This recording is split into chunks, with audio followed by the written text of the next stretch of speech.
여러분 안녕하십니까, 박재용입니다. 보수의 시선에서 현안을 바라보는 화요일에 더 락포럼을 시작하겠습니다. 자, 오늘도 조갑제TV의 조갑제 대표님 어서 오십시오. 네, 안녕하세요. 네, 오랜만에 뵙습니다. 국민의힘 송파병 당협위원장이십니다. 김근식 위원장님 어서 오십시오. 안녕하세요. 잘 지내셨죠? 예, 잘 지내고 있습니다. 예, 건강하게 오셔서 좋습니다. 감사합니다. 긴 말씀은 안 드리겠습니다. 예. 예. 자, 일단 국민의힘 얘기로 바로 넘어가 보면 장동혁 대표가 지난 주말 부산 세기로 교회를 간 데 이어서 오늘은 또 교계 지도자를 만났습니다. 특히 이제 세기로 교회는 그 소년보 목사가 담임 목회를 하는 곳이기도 하죠. 그래서 이것을 어떻게 봐야 되는 것이냐 여러 가지 얘기가 나오고 있는데, 일단 장동혁 대표는 소년보 목사의 구속 종교 탄압이다라는 주장입니다. 영상 보고 이어갑니다. 2025년 대한민국에서 종교 탄압을 막는 것이 제 소명이 될 거라고는 꿈에도 생각하지 못했습니다. 소년보 목사님에 대한 구속은 기독교만의 문제가 아닙니다. 모든 종교의 문제입니다. 소년보 목사님에 대한 구속은 소년보 목사님 개인에 대한 것이 아닙니다. 모든 종교인에 대한 탄압입니다. 예, 이제 뒤에 이제 최고위원들과 부산 지역구 이제 국민의 의원들이 함께 서 있는 그런 모습이었는데, 자, 일단은 부산 세기로 교회에서 오늘은 한교총, 한국기독교교회협의회 등을 갔단 말이죠. 자, 이 장동혁 대표의 행보는 어떻게 봐야 될지 우리 조 대표님부터. 종교와 정치에 대해서 우리나라에서 이 정치가 종교를 끌어들이고 종교는 정치를 끌어들이고 하는 이런 유착 관계가 상당히 강화되고 있는 것 같아요. 예. 우리나라뿐만 아니라 모든 민주국가는 정교 분리 원칙 아닙니까? 예. 그리고 대통령이 무슨 일이 있으면 종교 지도자를 만나서 어떤 일종의 쇼를 하고 그러다 보니까 종교인들도 정치권에 대해서 부탁을 많이 해요. 민원. 그런 유착 관계가 이루어져 가지고 이번에 특검 조사 때 보면은 뭐 조창기도회 회장, 부회장 뭐 이런 이야기 많이 나오지 않습니까? 예. 그래서 그렇고, 그다음에 종교 탄압이라고 하는데 구체적으로 이 소년보 목사 구속은 저는 이건 좀 상당히 좀 심한 경우가 아닌가 하는 그런 생각을 해요. 아, 심한 경우다. 심한 경우다.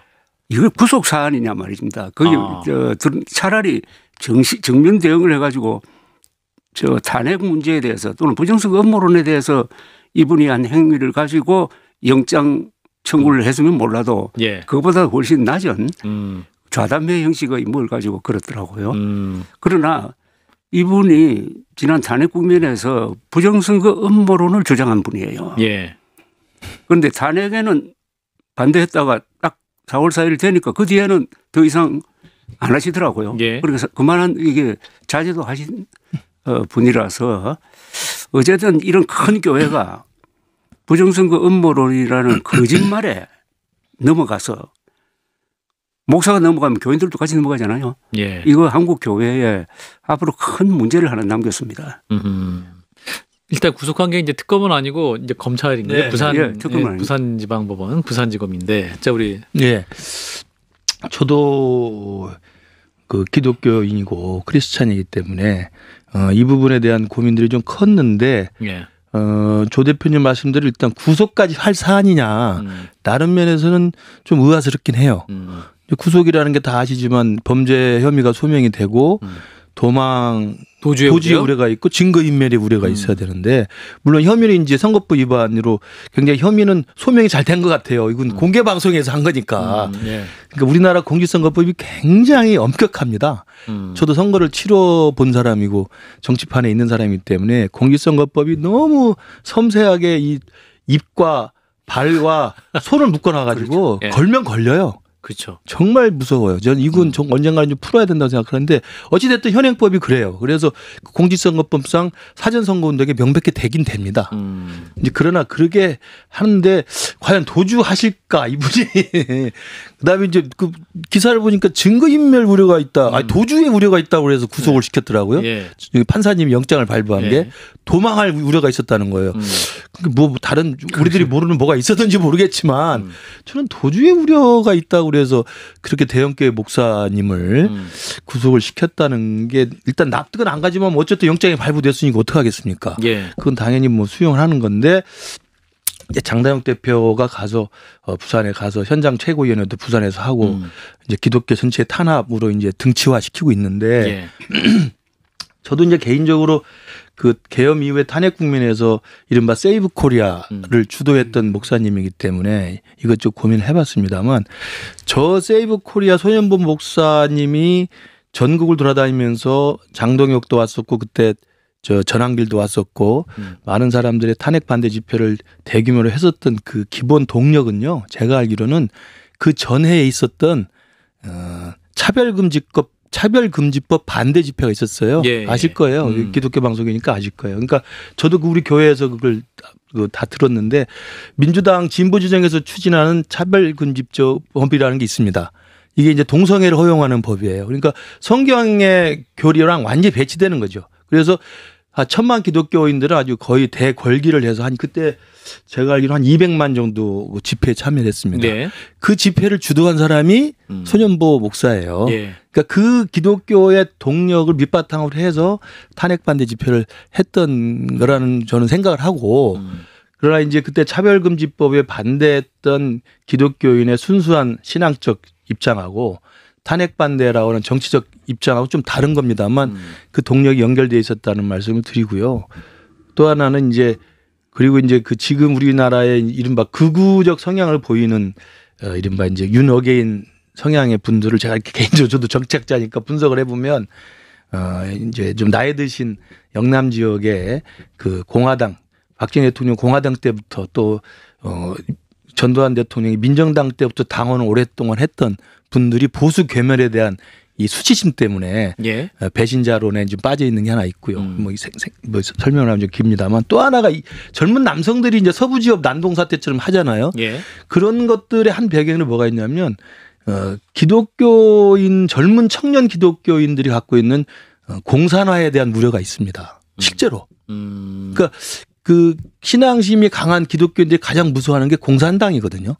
신앙의 자유가 없어진다고 하는. 예. 근데 실제로 그것을 이재명이 집권하면 그렇게 될 것이라고 우려하는 젊은이들이 있어요.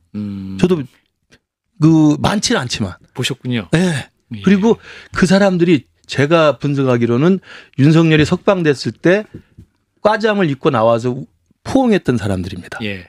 기억하시죠? 예, 기억납니다. 그리고 예. 또 그 사람들이 그 시기에 각 대학 주요 메이저 캠퍼스에서 탄핵 반대 집회를 주도했던 과잠 입고 했던 분들인데 그 청년들이 대부분 그 집회를 하기 전에 손을 잡고 통성 기도를 하고 집회를 합니다. 이제 이런 기독교계 일부의 흐름이 있어요. 저는 그것과 이제 세이브 코리아 그 차별금지법을 만들었던 손영호 목사가 결합하면서 이렇게 윤어게인 세력의 온상이 됐는데 저는 그 부분은 여기가 기독교 방송이니까 우리 박재홍 앵커께서 잘 좀 하셔서 우리 대한민국 한국 기독교가 예. 제대로 좀 정체성을 찾을 수 있도록 좀 예. 스스로 좀 반성하고 성찰하고 각성했으면 좋겠습니다. 예, CBS도 좀 더 열심히 해야겠네요. 근데 지금 이제 이 손현보 목사 이제 세이브 코리아 이 부분이 이제 윤어게인을 계속 연상을 시키기 때문에 자꾸 이제 장동혁 대표가 윤 전 대통령과 절연해라 뭐 이런 얘기를 하지만 계속 또 이제 이분을 살리려고 하고 노력하고 이런 것 자체가 뭔가 좀 잘못된 메시지를 주는 게 아니냐 이런 우려도 있지 않습니까? 오늘도 보니까 대한민국이 기독교 정신 위에 세워졌다는 이야기를 장동혁 대표가 그런가요? 했대요. 물론 그 분위기는 이해가 하지만은 예. 이거는 정치인이 이런 이야기 하면 안 되거든요. 기독교가 중요한 역할을 한 건 맞죠. 그러나 대한민국은 기독교 정신 위에 세워진 것도 있고 우리 민족사 정신 위에 세워진 것도 있고 예. 독립운동 정신 위에 세워진 것도 있으니까 예. 어떤 특정 종교를 이건 미국 같으면은 메이플라워가 도착한 게 미국의 건국 정신을 만든 거라고 볼 수 있는 면은 있지만은 이건 아닌 거라고 생각하고 예. 이런 발언은 하면 할수록 국민을 분열시키는 게 아닌가 하는 그런 생각이 듭니다. 예. 이제 보수 기독교가 대한민국의 이런 그 평화와 번영과 민주화 이거에 큰 동력이 된 건 맞죠. 그러나 이제 그것을 현직 정치판에 또 현직 그 정치인의 지도자급에 있는 사람들이 정치와 종교를 계속 결합시키려고 하는 이런 시도를 하는 것은 자제해야 돼요. 그러니까 예. 뭐 정치인들이나 뭐 대선 후보들이나 뭐 대통령들이 종교계 지도자를 만나는 것은 그 사회의 원로 어른들로서 이 지혜를 얻고자 듣고자 하는 것이지 우리의 정치적 어떤 노선 정치적 이해를 위해서 당신들 종교가 좀 어떻게 좀 같이 도와줬으면 좋겠다. 예컨대 이제 통일교가 뭐 집단적으로 당원 가입을 한다든지 그렇죠. 신천지가 당원 가입한 실제로 이런 것들을 제가 우리 당에 있는 분들한테 이것저것 들어보니까 그런 조짐과 이게 현상이 있었더라고요. 그러니까 이러면 안 되는 거거든요. 이러면 예. 저는 그런 면에서 보면 정치와 종교의 좀 적당한 그 선. 긴장 그러면서도 서로가 서로를 존중하는 예. 저는 그런 건 좀 이번 기회에 좀 정립을 할 필요가 있다고 생각해요. 예. 저도 개신교 신도인데 네. 우리 교회 목사님이 이 탄핵 기간 중에 한 이야기 중에 이런 말을 하더라고.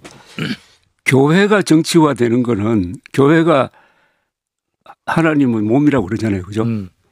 하나님과 예수님의 몸을 찢어 발리는 거하고 마찬가지다. 그러니까 교회가 정치화되면 안 된다는 거예요. 예. 분열된다는 거예요. 예. 그런데 교회, 한국 교회가 교회마다 지금 사실상 분열상을 보이고 있거든요. 그러니까 광화문에 나가는 사람하고 안 나가는 사람 사이에 그러니까요. 예. 아주 서먹한 이런 관계가 만들어졌고 우리 개신교가 뭐 개화기 때나 독립운동할 때 그리고 건국과정 그다음에 근대화 과정에서 그 정신적인 동력을 제공한 거는 누구도 부인할 수 없는데 다만 지금 한계가 온 것 같아요. 지금 굉장히 한국 교회가 위기에 처해 가지고 정치화되고 있는 거예요. 예. 그러니까 이게 이제 전광훈 목사 같은 분은 이제 제가 볼 때 저 개인적으로는 목사라고 간주하지 않습니다. 예. 그런 분은 교계에서나 아니면 이제 사법 체계에서 죄가 있으면 당연히 죄를 묻도록 책임을 묻는 게 맞고, 근데 손유문 목사님 같은 경우는 조금 다른 케이스. 제가 아까 말씀드린 것처럼 기독교계 일정한 지지와 토양을 가지고 시작을 하신 분이기 때문에 그래서 아까 말씀한 것처럼 탄핵 반대할 수 있어요. 그리고 그 집회를 조직했어요. 그리고 그 정광훈의 광화문 광장과는 달리 여의도에서 할 때는 상당히 세련되게 문화 행사도 하고 사람 지나가는 사람들이 쳐다보게 만들어줬습니다. 근데 이제 그래서 탄핵 결정돼서 딱 끝났어요. 근데 이제 그 다음에 이른바 윤호개인 세력이 그 토양하에서 일부를 가져와서 이걸 재활용하고 있는 거거든요. 예. 저는 그런 면에서 보면 좀 목사님들을 유시해서 우리 기독교계가 대한민국의 지금의 위기 상황에서 어떤 스탠스와 어떤 정체성을 확보해야 될지 좀 고민해야 되고 또 한편으로는 정치도 그런 그 기독교계 일부의 어떤 정치적 성향을 끌어오려고 하지 말고 또 야당인 민주당에서도 그런 기독교를 한쪽으로 매도하거나 이렇게 하지 말아 달라. 정말 이 부분은 언젠가 그 CBS에서 특집을 한번 하세요. 특집을. 알겠습니다. 주영훈 씨도 불러가지고 하고 한번 해. 그 새롭게 하셔서라서. 그렇지. 한번 하세요. 그런데 큰 교회가 많이 그럼요. 들어가는데 큰 교회는 큰 목사님이 있으니까 그런데 예. 나는 이 목사들의 양식이 중요하다고 생각해요. 예. 좋은 아니 말씀입니다. 부정선거 음모론 주장했던 사람들이 선거를 통해서 그게 아닌 거라고 밝혀지면은 신도들한테 바로잡아야 되잖아요. 그 성경에 뭐 진리가 너희를 자유케 하리라는 말은 거짓말은 너희를 부자유케 하리라는 말하고 마찬가지인데 예. 그건 너무 뻔뻔해요. 예. 목사들이 부정선거 음모론을 주장하는 그 장면은 정말 소름 끼칩니다. 그러니까 지난번에 이야기했지만 아이고 죄송해요. 예. 그 김장한 목사님이나 예. 이영훈 목사님 같은 경우 특검에서 압수수색영장 하고 예. 또 소환하고 이런 건 이게 이제 기독교를 건드리는 거예요, 사실은. 쓸데없이 한 거죠. 그걸 왜 그 짓을 합니까? 그 두 분은 글로벌한 수준에서의 그렇죠. 영적 지도자로 사실은 뭐 평가받는 분인데 그리고 그분들 잘 모르겠습니다만 제가 생각하는 사실관계는 그 사단장이 그렇게 처해 있으니 사단장 부인이 독실한 그 신자라는 거 아니에요? 그럼 부인이 구명이 아니더라도 목사님 기도해 주세요 할 수 있는 거 아닙니까? 예. 뭐 그 전화 통화한 게 무슨 뭐라고 그걸 압수수색을 하고 그러니까 트럼프까지 이렇게 하는 거 아닙니까? 제발 서로 오버하지 말았으면 좋겠어요. 예, CBS가 잘하겠습니다. 알겠습니다. 결론 진짜예요. 예. 오늘 15분 동안 거의 특집을 한 것 같은데 자, 한동훈 전 대표 얘기를 좀 잠깐 넘어가 보겠습니다. 자, 한동훈 전 대표 지금 이제 특검에서 그 계엄해제 표결 방해 의혹과 관련해서 이제 공판전 증인신문을 청구를 했고 법원이 인용을 했습니다. 그래서 이제 구인도 가능하다 뭐 이런 상황이긴 한데 이제 한동훈 전 대표 입장은 이미 책과 그 KBS 다큐 인터뷰를 통해서 입장과 내용을 다 공개했기 때문에 내가 나갈 필요 없다 이런 입장이잖아요. 조 대표님 어떻게 보십니까? 저는 나가야 된다고 생각합니다. 아, 나가야 된다? 당연히 나가야죠. 예. 그러면 무슨 법리상으로도 나가야 되고 네, 이게 네. 특검에서 부르는 게 아니고 법원에서 부르는 것 아닙니까? 그리고 이번 지금 특검에서 하는 수사는 역사의 기록을 남기는 면이 있습니다. 예. 그러니까 이번 계엄 사태와 관련해서 여러 가지 공적 보고서가 나왔지만은 수사를 통해서 정확한 진실은 수사와 재판, 확정 판결문을 통해서 역사적 사실로 됩니다. 그런데 여기에 대해서 제일 많이 아는 사람이 한동훈 전 대표예요. 예. 그리고 책을 썼어요. 예. 그 책, 지금까지 나온 책 중에 그 책이 가장 좋은 자료입니다. 예. 그러나 책은 책이에요. 자기가 일방적인 주장이고 그걸 수사와 재판을 통해서 그 책 내용이 공식적으로 검증돼야 됩니다. 그래야 사실로 확정이 돼야 됩니다. 예. 예. 그리고 본인을 위해서도 나가야 된다고 생각해요. 아하. 안에 훌륭한 일을 했죠. 계엄 진압에 제일 앞장선 사람 아닙니까? 예. 역사의 기록을 남기려면은 자기의 일방적 주장이 아니라 객관적으로 검증된 수사와 재판을 통해서 검증받아야 주장을 할 수 있는 것 아닙니까? 예. 그런데 난 나갈 거라고 봐요. 아, 나갈 거라고 이렇게 본다. 계속 안 나가려고는 하지 않겠죠. 그러나 다 이해는 해요. 나가면 자연히 현재 국민의힘 추경호 당시 원내대표에 대한 불리한 이야기가 나올 거라고요. 예. 결과적으로 사실대로 이야기하면 불리하잖아요. 예. 그걸 가장 고려해가지고 또 배신자로. 배신자 프레임에 하는 그는 이해는 가지만은 그보다 훨씬 더 큰 역사의 기록 그리고 이 또 걸려 있는 사건이 시시한 사건이 아니잖아요. 예. 가장 큰 사건, 공화국에서 가장 큰 사건이거든. 이 그렇죠. 반역죄를 지금 다스리는데 나갈 거라고 봅니다. 저는. 아, 나갈 거라고 본다. 저 김무식 교수님은. 글쎄, 저도 좀 고민거리가 좀 될 것 같은데요. 우선 지금 조 대표님 말씀대로 지금 한동훈 대표의 입장이 저렇게 지금 강력하게 반발하고 있는 할테면 해보라라고 하는 이유는 가장 큰 게 특검의 정치적 의도입니다. 이 시기에 다른 사람은 제쳐놓고 예. 하필 한동훈 전 대표를 증인 신문 그러니까 먼저 증인 인정 뭐라고 합니까? 뭐 법원에서 불러가지고까지 하는 거 아니에요? 공판전 증인신문. 공판전 증인신문까지 해서 부른다는 것은 정치적 의도를 의심할 수밖에 없는 게 하나 있고 그 정치적 의도는 간단한 거예요. 이번에 전당대회 제가 다 떨어졌지만 지금 우리 당 국민의힘 분위기가 배신자론이 득세하는 분위기입니다. 예. 그 배신자론의 구호와 그 낙인 한마디에는 그냥 모든 천지 광풍에 다 쓰러져요. 그런 분위기인데 지금 만약에 이 시기에 한동훈 전 대표가 그 증인신문이라 하더라도 가서 이야기를 하고 왔다. 그리고 그걸 이른바 또 윤어게인 세력들이나 이 기득권 세력들이 이걸 정치적으로 악용해서 봐라. 그 배신자 프레임 자체를 강화시켜주는 효과는 분명히 있을 거거든요. 참과 거짓을 떠나서. 이제 그런 거에 대한 전 정치적 의도를 분명히 저는 문제제기하는 건 맞다고 봐요. 근데 특검이 그렇게 해서 얻을 수 있는 게 없잖아요. 모르겠어요. 저는 특검이 분명히 전 정치적 의도를 갖고 합니다. 그렇지 않고 특검은 민주당이 아닌데? 아닙니다. 민주당 측에서 임명한 특검이죠. 아, 그래? 그래서 절대 예. 여야가 합의한 사람이 아닙니다. 대부분의 특검은 여야가 합의해서 임명을 추천하고 대통령이 어쩔 수 없이 임명한 예, 사람이지만 네네. 지금 3대 특검은 전부 민주당과 이재명 대통령이 임명한 사람이고요. 예. 하나 제가 말씀드리면 이게 유튜브니까 좀 말씀드리면 특히 내란 특검을 하는 조은석 특검은요. 저도 듣는 검찰 내에 평가가 있잖아요. 김건희 특검하는 그 특검 분하고 다릅니다. 조은석 특검은 특수통으로 유명한 분인데 평가가 있어요. 그 보통 사람 아닙니다. 예. 철저히 정치적인 어떤 특수통이에요. 평가? 정치적이다? 아, 그럼요. 아. 한번 몇 명만 수소문 해보면 압니다. 그 양반 철저히 정치적인 특수통 검사입니다. 우리 조 대표님이 웃으실 때. 근데 더 이상 말씀 안 드리는데 여러분들 시청자 여러분들 주위에 그 기수나 기수 선후배에서 물어보세요. 평가 바로 나옵니다. 그러니까 제 기억에 그런데 이게 저 한동훈 대표가 정치적 의도가 없을 수가 없어요. 한동훈 대표가 그 과정을 자세하게 썼잖아요. 잘 알죠. 그리고 한동훈 대표도 특수통 아닙니까? 모르겠어요. 예, 특수부 검사 출신. 당연하죠. 예. 자세한 선책을 읽어보면은 한동훈 전 대표가 나가가지고 증언을 해야 될 의무가 있다는 생각이 들어요. 아, 책을 보면 책 보실수록. 보면은. 근데 이런 이야기가 거기 적혀 있거든요.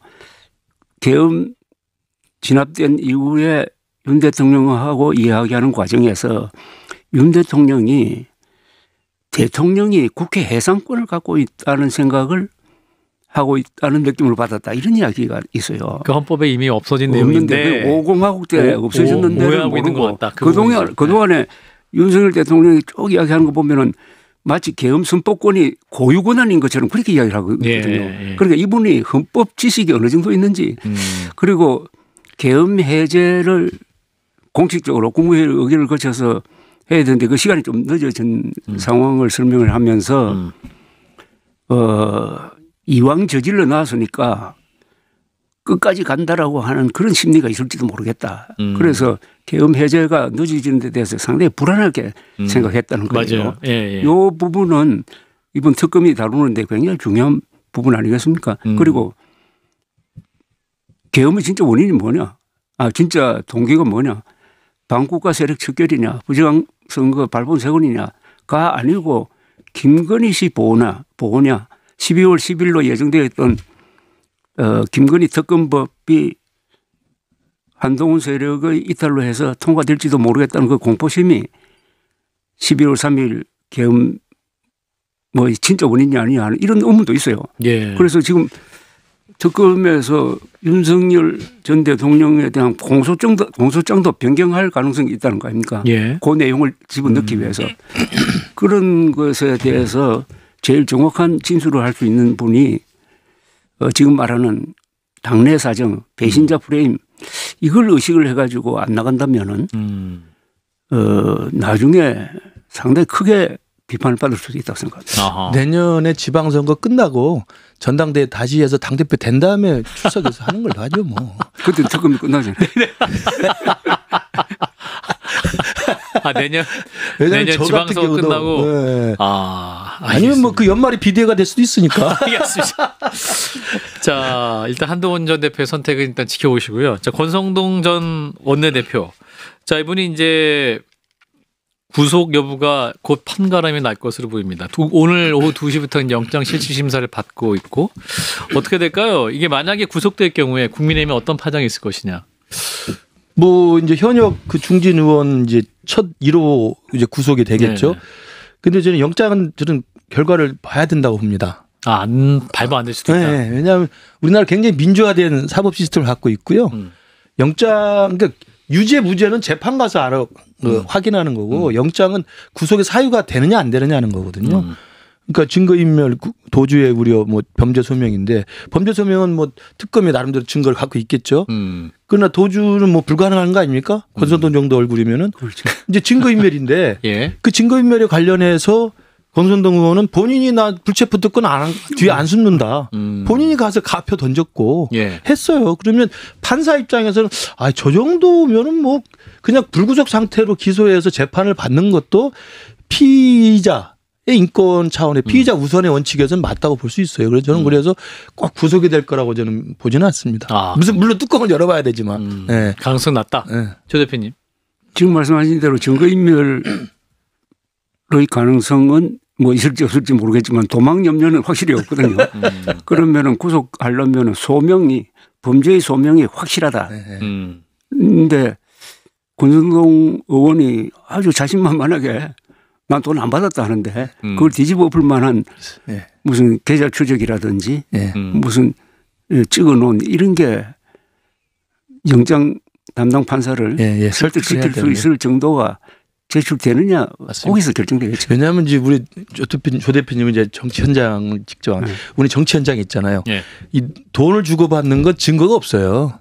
현금이라? 그러군요. 그러니까 공여자의 진술의 일관성만 있습니다. 공여자 진술의 일관성을 판사가 얼마나 믿느냐의 것이기 때문에 권성동 대표는 이게 또 첫 번째도 아니잖아요.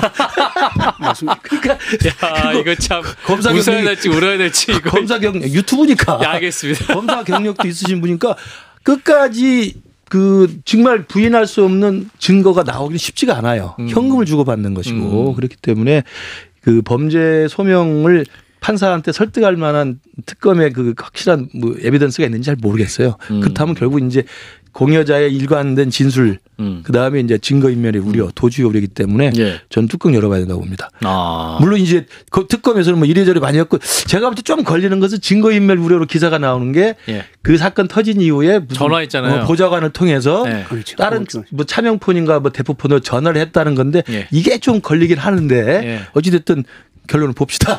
결론을 봅시다. 알겠습니다. 일단 이번에 우리 김은식 교수님은 가능성이 좀 낮지 않겠느냐 이렇게 말씀하셨는데 지금까지 뭐 드러난 정황도 여러 가지 있긴 합니다만 법원의 판단 지켜보시죠.